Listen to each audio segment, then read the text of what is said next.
Friends, today we will study about Jahangir son of Akbar.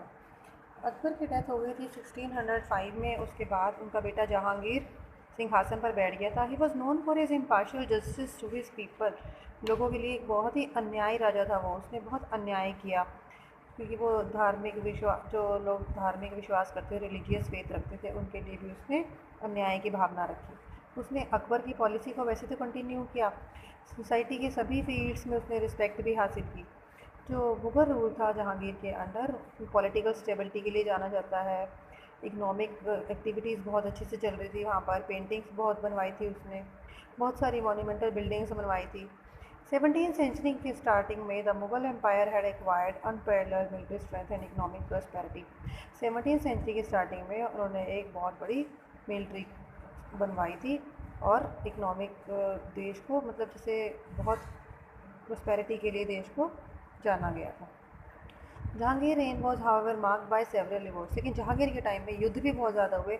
जो गुरु अर्जन देव थे इसी टाइम में शहीद हुए थे, जहांगीर के टाइम में।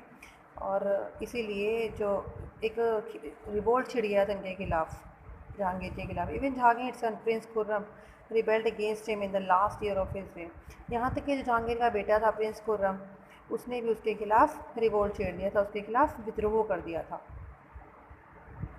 जहांगीर मैरिड मेहरुन्निसा इन 1611। 1611 में जहांगीर की जो मैरिज हुई थी वो मेहरुन्निसा के साथ हुई थी और उसे नूर जहाँ का टाइटल मिला था। जहांगीर के टाइम में यूरोपियन ट्रेडर्स ने इंडिया में आना स्टार्ट कर दिया था। 1608 में कैप्टन विलियम हॉकिंस, जो कि ईस्ट इंडिया कंपनी के रिप्रेजेंटेटिव थे, वो जहांगीर की कोर्ट में आए थे।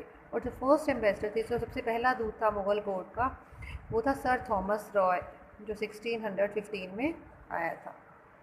अब उसने बहुत सारी ट्रेडिंग फैसिलिटीज़ उसको ब्रिटिश ट्रेडर्स के लिए रखी थी और फर्स्ट इंग्लिश ट्रेडिंग पोस्ट जो थी उसने सूरत में बनवाई थी।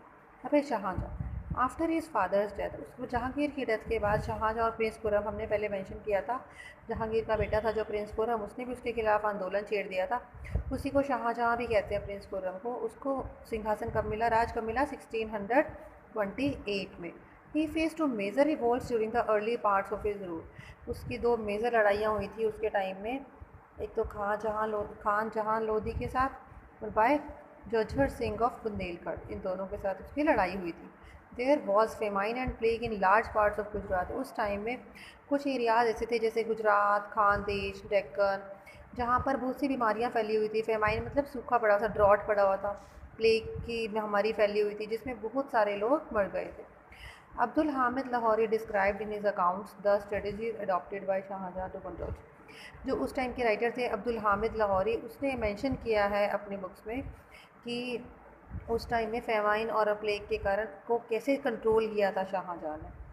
और जो ये थे शाहजहाँ था, इसने निज़ाम शाही डायनेस्टी थी जो उस टाइम अहमदनगर की, उसको भी मुग़ल एम्पायर के ये अंडर ले आया था।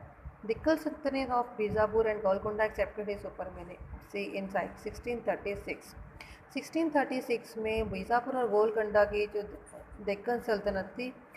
दक्कन की सल्तनत थी, उसने भी इसकी पावर को मान लिया था, शक्ति को, और इसके अंडर आ गए थे। फिर रिकंकर्ड कंधार। 1638 में उन्होंने कंधार को फिर से जीत लिया और जो बलखान के उज्बेक से उस पर राज किया, वहाँ पे अब उसकी ओर बढ़ा। He also annex the region of Kamrupa in Assam. उसने असम के कामरूपा के एरिया पर भी कब्जा कर लिया। शाहजहाँ ने अपने मुग़ल एम्पायर की कैपिटल को आगरा से दिल्ली की ओर शिफ्ट कर दिया और अब रेड फोर्ट से ही, जिसको हम लाल किला भी कहते हैं, अब वहीं से राज करने लगा। Thank you.